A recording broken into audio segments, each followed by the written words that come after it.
اللہ تبارک و تعالی نے سرکار اعلی حضرت علی حسین اشرفی میاں رضی اللہ تعالیٰ عنہ کو باطنی حسن کے ساتھ ساتھ وہ ظاہری حسن بھی عطا فرمایا تھا کہ آپ جس علاقے میں تشریف لے جاتے، جس خطے میں تشریف لے جاتے، آپ کے ظاہری حسن کو دیکھ کر نہ صرف اپنے بلکہ بیگانے بھی دیوانے ہوتے ہوئے نظر آتے تھے، اور جب غیر لوگ آپ کے چہرے کی زیارت کرتے تو آپ کے چہرے کو دیکھ کر کلمہ پڑھ کر داخل اسلام ہوتا۔ سبحان اللہ، سبحان اللہ۔ وہ عظیم ولی کامل سرکار اعلی حضرت علی حسین اشرف میاں رضی اللہ تعالی، جنہیں دنیا ہم شبیہ غوث اعظم کے نام سے جانتی اور پہچانتی ہے، جن کا احترام خود بریلی کے تاجدار امام اہل سنت رضی اللہ تعالیٰ عنہ فرمایا کرتے تھے، جنہیں امام اہل سنت اپنی مسند کے اوپر بڑے ادب و احترام کے ساتھ بٹھاتے تھے۔ حضور محدث اعظم ہند رضی اللہ تعالیٰ انہی کے نواسے۔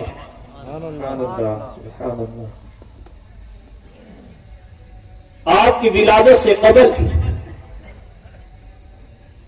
آپ کے والد بزرگوار،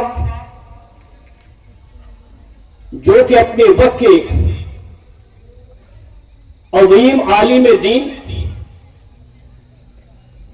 اور عالم دین ہونے کے ساتھ ساتھ اپنے وقت کے عظیم حکیم اور ڈاکٹر بھی تھے، اور ایسے حکیم، ایسے ڈاکٹر کہ جن کی طبابت کے اوپر ڈاکٹروں کو بھی ناز ہوا کرتا تھا، جو نبض پکڑ کر مریض کے مرض کو بتا دیا کرتے تھے کہ اسے یہ مرض لاحق ہوا ہے۔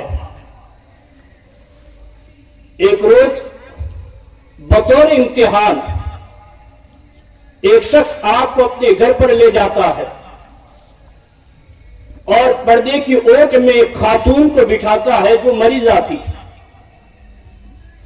اور اس کے ہاتھ کے اوپر ایک داغا باندھ کر پردے کے باہر نکال کر رکھ دیتا ہے، اور سرکار سیدنا نظر اشرف سے عرض کرتا ہے، حضور آپ بتائیں کہ اسے کون سی بیماری لاحق ہے؟ حضرت سیدنا نظر اشرف رضی اللہ تعالیٰ عنہ نے داغا پکڑا اور داغا پکڑ کر فرمایا، اسے یہ بیماری ہوئی ہے اور اس کے لیے یہ دوا ہے، یہ دوا کھلائے، چند دن کے روز یہ صحت یاب ہو جائے۔ سبحان اللہ۔ ایسی حکمت کے آپ مالک تھے۔ ان کے صاحبزادے حضور مخدوم الملت حضور محدث اعظم ہند علیہ رحمہ، آپ کی ولادت سے قبل آپ کے والد بزرگوار، جو کہ خود عارف باللہ تھے، ولی کامل تھے اور سلطان الواعظین بھی تھے، اکثر و بیشتر یہ دعا کرتے، اے اللہ مجھے ایک ایسا فرزند عطا فرما کہ جس کے سبب میں دنیا و آخرت میں فخر کر سکوں۔ شب و روز آپ کی یہ دعائیں رہتی، ساتھ ہی میں آپ کے سسر ہم شبیہ غوث اعظم رضی اللہ تعالیٰ عنہ بھی دعائیں کرتے رہتے اور عرض کرتے کہ اللہ تو مجھے ایسا نواسا عطا فرما کہ جس کے سبب میرے لیے دنیا و آخرت میں وہ سرمایہ افتخار ہو۔ چنانچہ ایک دن سرکار اعلی حضرت اشرفی میاں رضی اللہ تعالیٰ عنہ نے مراقبہ فرمایا، اور مراقبہ فرمانے کے بعد آپ نے یہ گھر والوں کو بشارت دی کہ میرے یہاں ایک ایسا عظیم فرزند پیدا ہوگا کہ جس کے علم و عرفان سے ایک جہان فیضیاب ہو جائے گا. اور اس کے بعد آپ کی صاحبزادی نے ایک خواب بھی دیکھا. ایک بزرگ خواب میں تشریف لائے جن کے ایک ہاتھ کے اندر قرآن تھا، دوسرے ہاتھ میں حدیث کی کتاب تھی. بزرگ نے آ کر حضور محدث اعظم علیہ رحمہ کی والدہ کو یہ دونوں کتابیں عطا فرمائی اور ایک صالح فرزند کی بشارت دی. صبح کے وقت آپ نے اپنے ابا حضور کے سامنے یہ خواب بیان فرمایا. گویا اس بات کی طرف اشارہ تھا، ایک ہاتھ میں کتاب دینا، ایک ہاتھ میں حدیث کی کتاب رکھنا.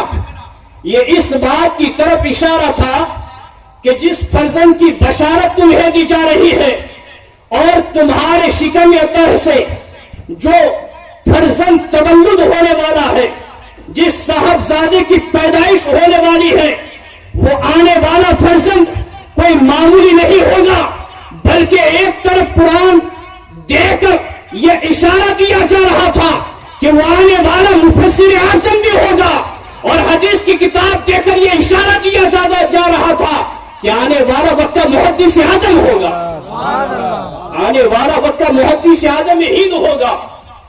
عزیزان ملت اسلامیہ، ذی قعدہ کی 14 اور 15ویں درمیانی شب تھی. والد محترمہ کو معمولی سا درد ہوا. فجر کی نماز سے پہلے حضور محدث اعظم علیہ رحمہ کی ولادت ہوتی ہے. ادھر آپ دنیا میں تشریف لاتے ہیں، ادھر مؤذن اللہ اکبر کی صدائے بلند کرتا ہے، اللہ اکبر کی آواز لگاتا ہے. ادھر آپ کے والد بزرگوار مسجد کے اندر نماز فجر کی ادائیگی کے لیے تشریف لے گئے تھے.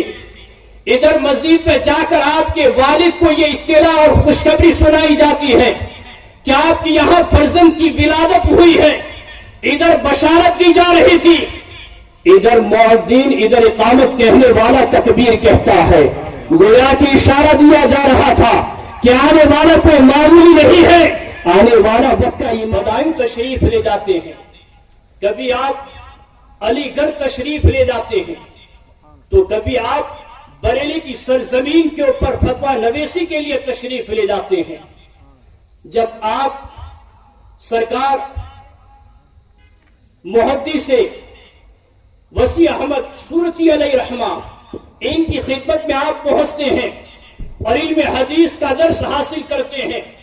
یہاں سے علم حدیث کا درس حاصل کرنے کے بعد آپ حضرت علامہ لطف اللہ علی گری علیہ رحمہ کی خدمت میں پہنچتے ہیں اور مزید یہاں حدیث کا علم حاصل کرتے ہیں. 17 سال کی عمر کے اندر آپ یہاں حدیث کا علم حاصل کرتے ہیں. جب آپ کو سند حدیث سے نوازا جاتا ہے تو حضرت لطف اللہ علی گری علیہ رحمہ آپ کو علامہ کے لقب سے نوازتے ہیں. اس دور کے اندر علامہ کا لقب ہر کس و ناقص کو نہیں دیا جاتا تھا، چاہے وہ کتنا ہی بڑا عالم ہی کیوں نہ ہو، مگر اس زمانے کے اندر مولانا کے نام سے یاد کیا جاتا تھا.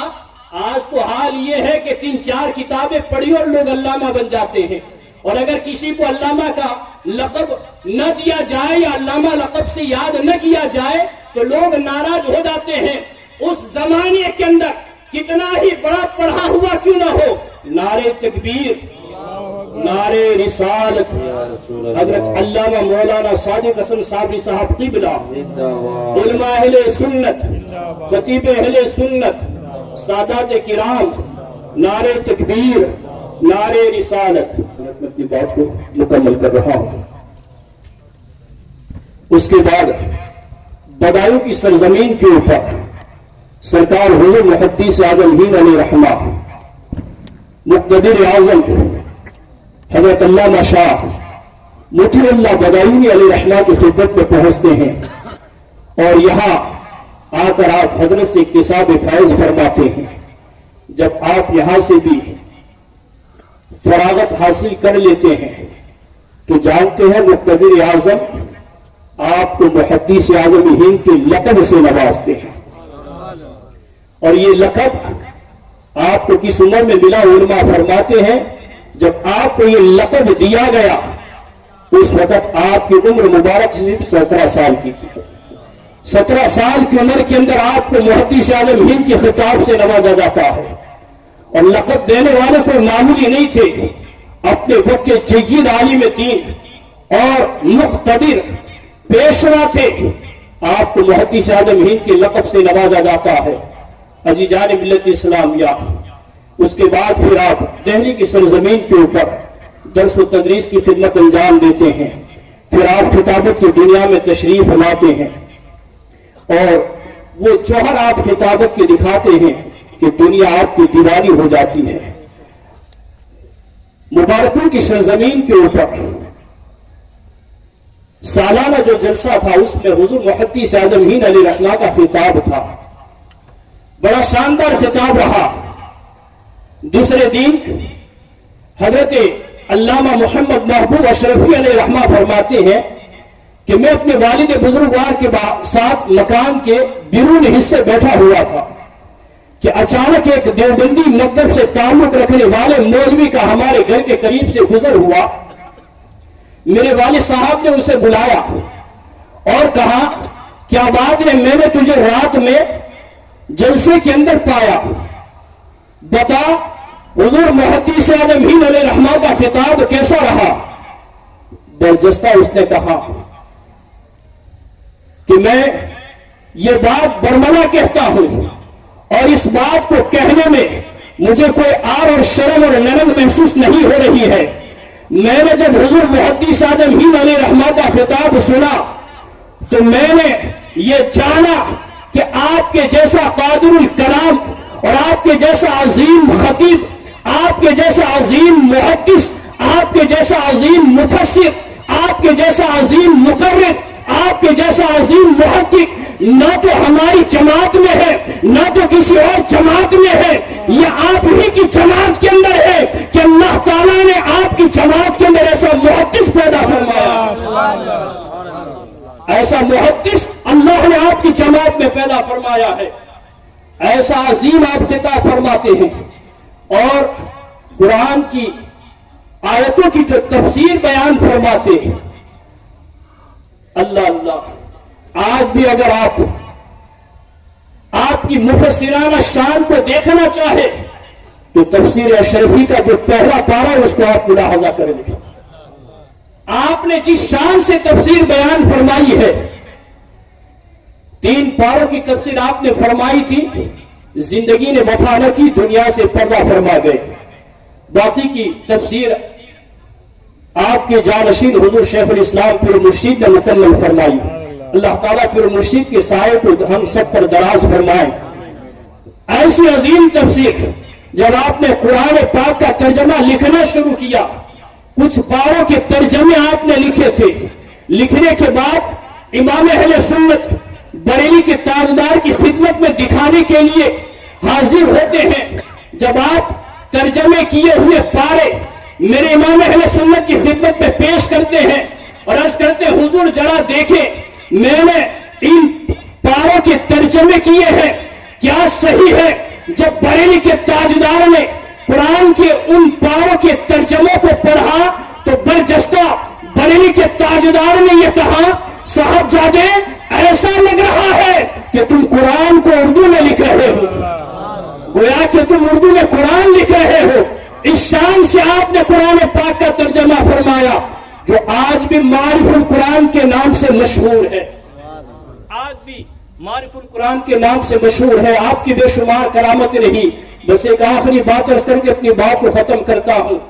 ملتان کی سرزمین کے اوپر تشریف لے گئے، آپ نے پیارے بڑے بڑے جلسوں کی صدارت بھی فرمائی، اور آل انڈیا سنی کانفرنس سے بنارس کی سرزمین کے اوپر یہ کانفرنس منعقد ہوئی تھی، تو اس کانفرنس کے اگر کوئی صدر تھے تو حضور محدث اعظم ہند علیہ الرحمہ تھے۔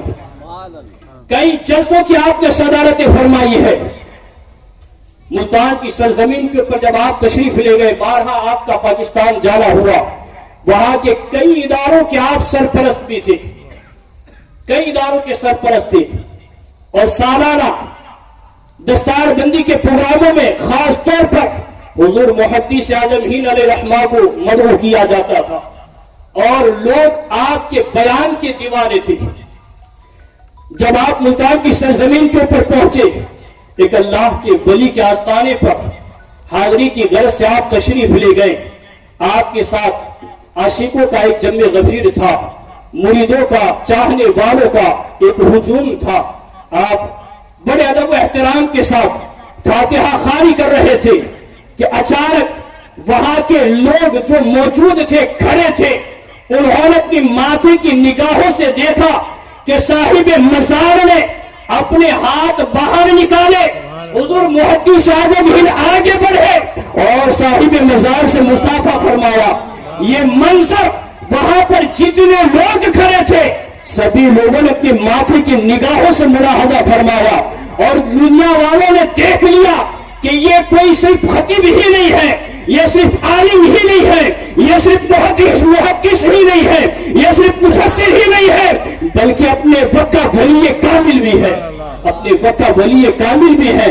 وزیم حضور محدث اعظم ہند علیہ رحمہ، جن کی مسائل جمیلہ سے، جن کی تبلیغوں سے نہ صرف گمراہ لوگ راہ راست پر آئے ہیں، بلکہ تاریخ کے اوراق شاہد ہے 5000 سے زیادہ غیر مسلموں نے آپ کے واعظ و نصیحت کو سن کر اسلام کو قبول فرمایا، اسلام کو قبول فرمایا ہے۔